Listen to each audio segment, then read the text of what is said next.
guys, what's up? While we're waiting on a couple of parts on the 370Z, we're almost finished up with it. You saw that we got the long tube headers, got the motor dropped out of it. We got all this stuff done to it, the gaskets, the seals. So while we're waiting on a few extra things for that to put the motor back in, we're gonna work on the E92. So right now I'm currently working on the wastegate dump tube, and Chris had the great idea of putting it up through this hole, and this just worked out so nice. But realistically, I just didn't want to drill any more holes in carbon fiber. Get really itchy. Act like you drilled any of the holes. I mean, I'm still itchy. I have to stand near it and be itchy.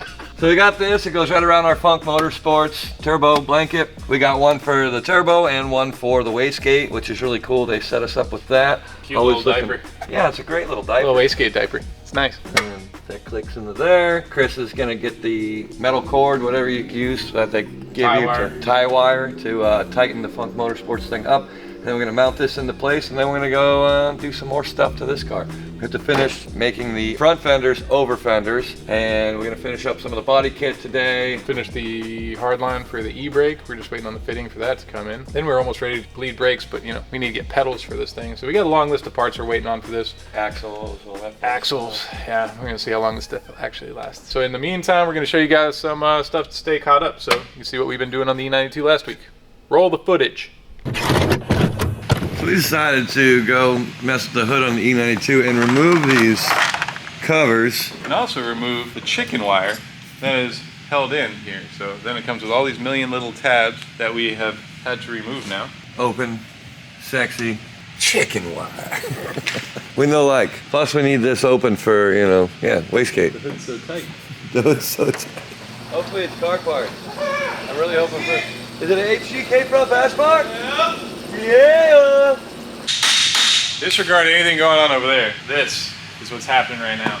We got an HGK delivery for our E92. We've been desperately and patiently waiting on, because now we can finish our front bumper, mount our headlights. What color it is? I don't care.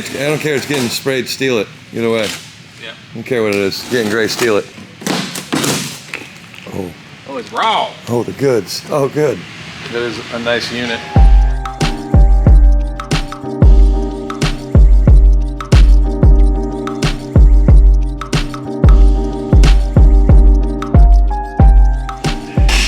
We didn't read directions, but we're going with what everything looks like, and it just seems to be bumping. Feels right. And everything just seems to be bumping up just proper like. So shout out to HGK.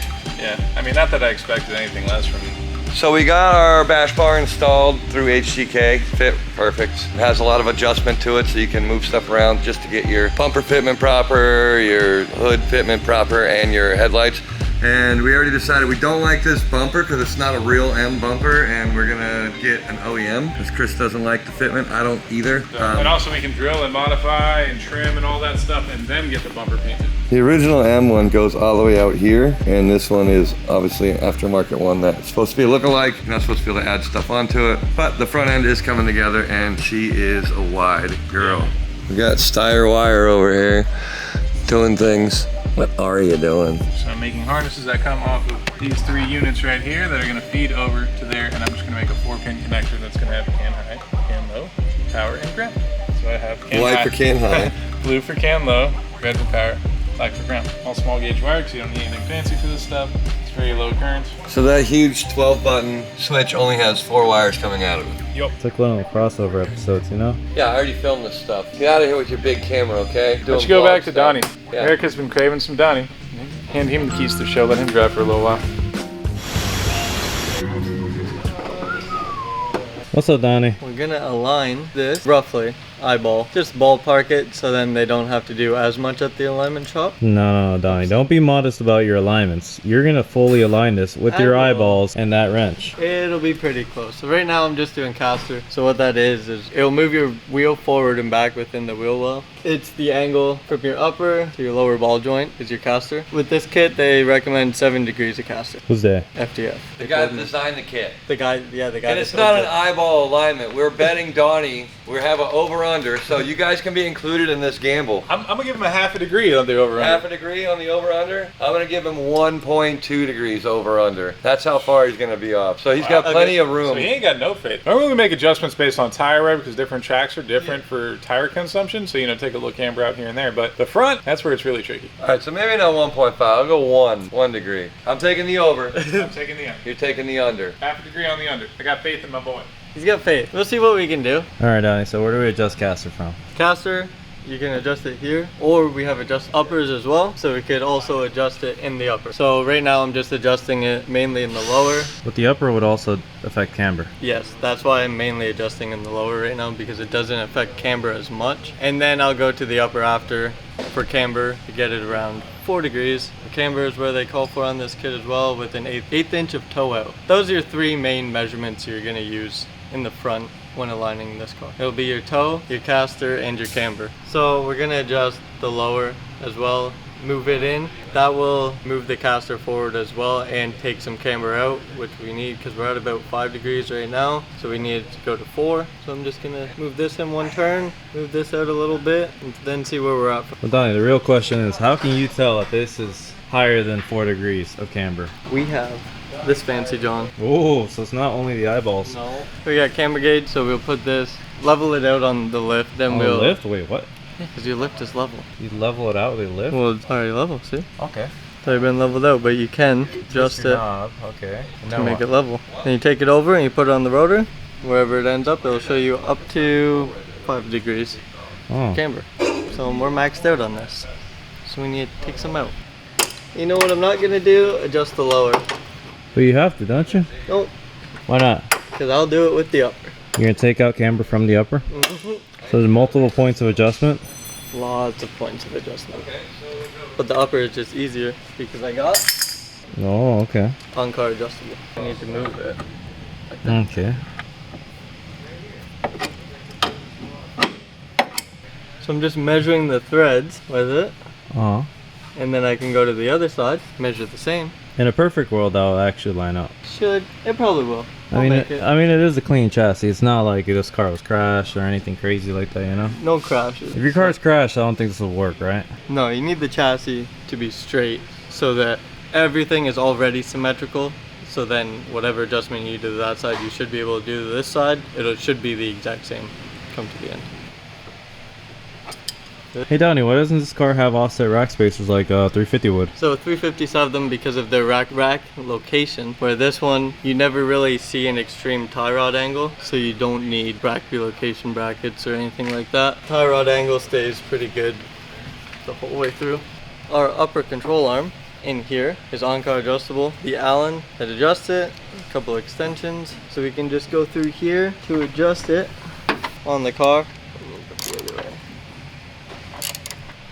I'm just trying to make sure I know which direction it's moving. Doesn't Josiah have like a whole video series on what all this measurement nonsense is? I think 7 videos showing you kingpin angle, caster, camber, toe, everything, and how to adjust it, what it does to your car, and fully explains in depth on what everything does. So they should watch that and then probably get a better understanding of what it all is before messing around. Because a regular alignment shop won't really understand all this. They never really do. We got good alignment shops around here though.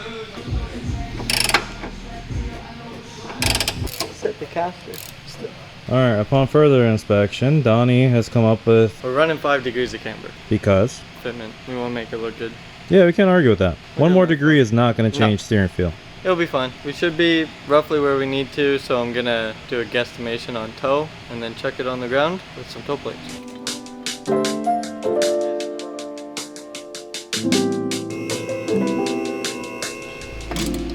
So after you do your adjustment, you got to confirm your selection Yeah. by tightening these Allen bolts, huh? Tighten these. They lock in the double adjuster, and then you still got a jam nut just to lock in your heim joint from rotating, and then you're good. So if you guys haven't been paying attention, we're actually giving away something. We're giving away a whole motor. And the car above it. Yeah. There's a car up there too. The two, together. So for every $5 you spend at drifthq.com, it enters you to win this beast that we're currently building right here. So go check us out. We got t-shirts, hats, tons of car parts, all the car parts. mean, what do you Simulator need? stuff. Simulator stuff too, if you like sims. So you can pretend to drive a car and then you actually get a car to drive. It wins. Everybody wins. I don't know how to drive a sim at all. You know how to drive a car. Come on, man. I got my driver's license. That counts for something. I mean, so if you'd like to win this 370Z and this refreshed motor, go over to drifthq.com. Check it out. Find something cool to get. Merry Christmas. Happy Black Friday. Happy Thanksgiving more so. We're leaving on Wednesday and going to our prospective homes. And I'm going to have 3 Thanksgiving dinners. That's my Christmas right there. God, I love Thanksgiving. Don't you? Joel, We got Donnie a microphone. why'd you get me a microphone? Because I talk too quiet. He's very soft spoken. It's Very. Canadians, you know?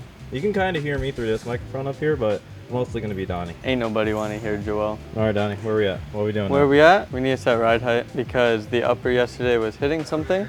So it wasn't giving us proper ride height. Now it was hitting a bolt. These 2 bolts here, we just need to get a little shorter ones, put them back in because it was hitting the amount that sticks out on the inside. So now we just gotta figure out where we want our ride height, which it is a drift car. So we gotta give some gap in the front for when you bottom it out, you don't bake in the fender.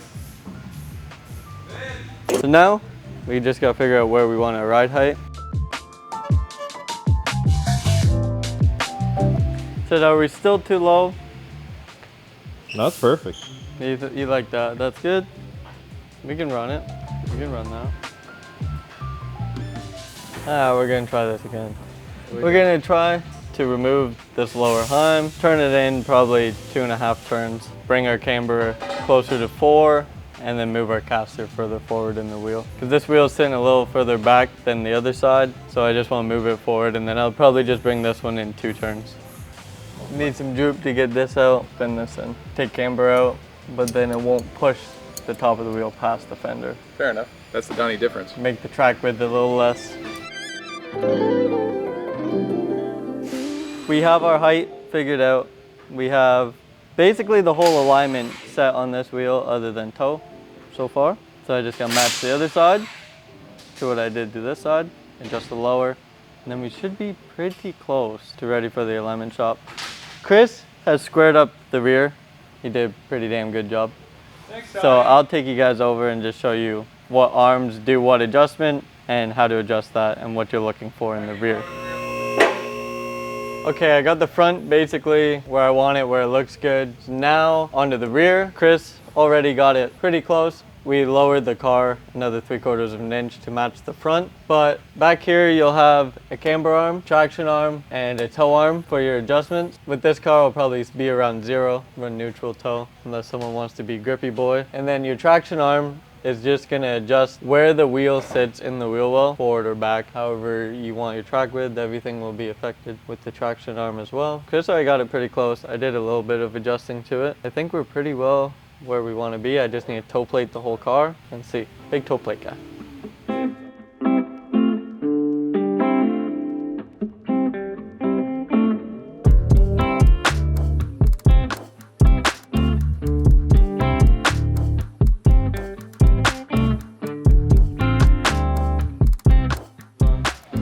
Joe, we gotta go up. Well, we gotta go up. That's why we gotta go up.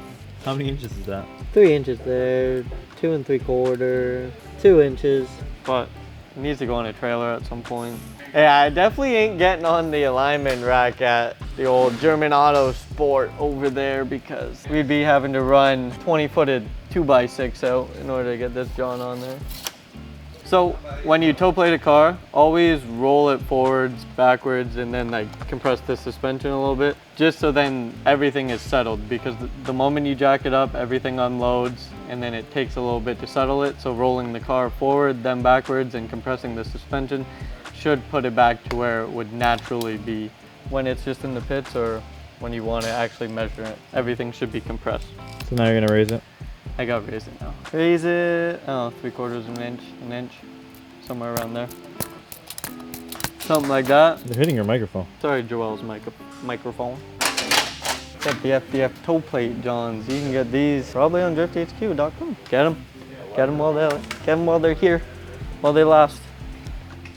Alright guys, I hope you enjoyed Donnie's video on doing the alignment on the 370Z. Hopefully it helped you guys when you do your kit. You know how to align the car without having to take it to an alignment shop right away. It'll get you on the road and driving. Meanwhile, you know, Black Friday is happening. Check out all of our parts. Go online. Every $5 spent will get you that 370Z. Entered to win, baby. And some money. They're gonna give you some money too. I don't know how much it is, but if you win, buy Leah something cool for her car. As I'm Like- looking for parts. She's taking advantage of the Black Friday sale too. See you guys. Like, subscribe, comment, and let us know what you think about Donnie and his video, and his alignment specs, and his Canadian accent. Don't forget about the bet with Donnie. Guess your over/under on how off he is on his alignment. Comment, like, subscribe, say hi.